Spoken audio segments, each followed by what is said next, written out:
Rohim. Assalamualaikum warahmatullahi wabarakatuh. Saudara-saudara mahasiswa UT yang saya cintai, apa kabar? Semoga semuanya sehat-sehat dan diberi kelancaran dalam menjalankan berbagai aktivitasnya. Saudara, kali ini kita akan sama-sama mempelajari tentang teori-teori komunikasi dalam konteks komunikasi massa. Nah, saudara, seperti diketahui komunikasi massa itu memberikan perhatian pada media, pada efek, dan pada halayak sasaran atau audiensnya. Di mana kita mengenal juga ada banyak macam media massa yang kemudian dipelajari dan dikaji sehingga melahirkan berbagai teori. Misalnya ada media televisi, surat kabar, majalah, radio, bahkan sekarang banyak media-media anti mainstream ya yang berbasis digital seperti YouTube, media sosial, dan media-media lain yang berbasis digital. Tentu ini pun akan melahirkan berbagai teori yang menjelaskan peran pentingnya media tersebut dan pengaruhnya di masyarakat.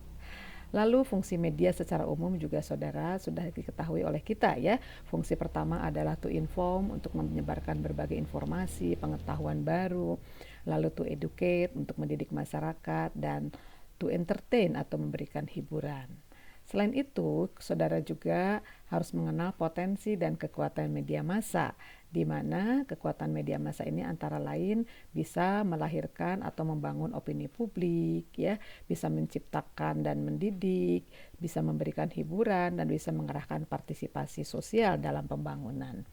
Lalu kita akan pelajari bagian per bagian serta pokok-pokok pemikiran dari berbagai teori dalam konteks komunikasi massa ini.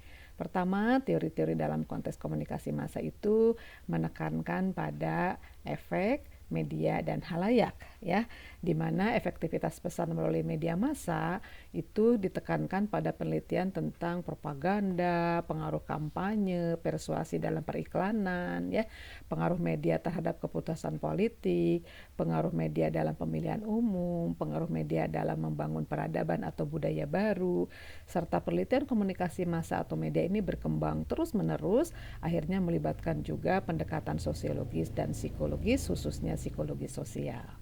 Nah, saudara-saudara, teori komunikasi massa juga makin berkembang dengan berbagai penelitian, baik itu dalam bentuk teori-teori besar, yaitu grand theory, maupun middle range theory, dan juga teori-teori aplikatif atau apply theory. Teori komunikasi massa juga dipengaruhi oleh perkembangan teknologi informasi dan komunikasi, sehingga kini banyak dilahirkan teori-teori komunikasi massa yang berbasis digital dengan menggunakan pendekatan atau penggalian data dengan instrumen big data. Lalu beberapa teori dasar dan paradigma atau pendekatan dalam komunikasi massa yang konvensional yang mendasar, kita mengenal adanya paradigma Laswell ya, yang mengukakan unsur-unsur komunikasi dalam sebuah kalimat who says what, to whom, with what channel, and with what effect. Lalu kita juga mengenal paradigma dengan pendekatan transisi atau transmisi. Lalu ada pendekatan psikologi sosial yang melibatkan komunikasi secara psikologis ya, apa yang terjadi pada kognisi para penerima pesan ya dari media massa tersebut. Lalu saudara juga kita mengenal pendekatan positivistik yang melahirkan beberapa teori tentang pengaruh komunikasi massa terhadap individu, di mana kajian ini menekankan atau memiliki keyakinan adanya temuan bahwa media itu ternyata sangat powerful, mempunyai pengaruh kuat terhadap individu, terhadap kelompok, organisasi, maupun kelompok masyarakat yang lebih luas. Contoh teori yang berdasarkan pendekatan positivistik ini adalah teori stimulus respon, teori two-step flow of communication, dan difusi inovasi. Lalu ada juga teori tentang pengaruh komunikasi massa terhadap masyarakat dan budaya. Misalnya kita mengenal teori agenda setting, yaitu teori yang menekankan bahwa apa yang dianggap penting oleh media akan dianggap penting juga oleh masyarakat, sehingga isu-isu yang diangkat media menjadi berpengaruh, akan menjadi isu yang dipercakapkan di dalam masyarakat. Lalu teori dependensi, adanya ketergantungan terhadap media. Ada teori spiral of silence tentang proses terbentuknya opini publik. Lalu ada teori information gap. Lalu ada teori tentang pengaruh audiens dalam komunikasi massa. Nah, ini asumsinya agak berbeda dari pendekatan positivistik. Asumsi dalam teori tentang pengaruh audiens memiliki keyakinan bahwa audiens itu ternyata orang yang aktif, tidak pasif. Ya, audiens memiliki cara-cara tertentu dan cara-cara tersendiri dalam menentukan dan mengkonsumsi serta memaknai isi media.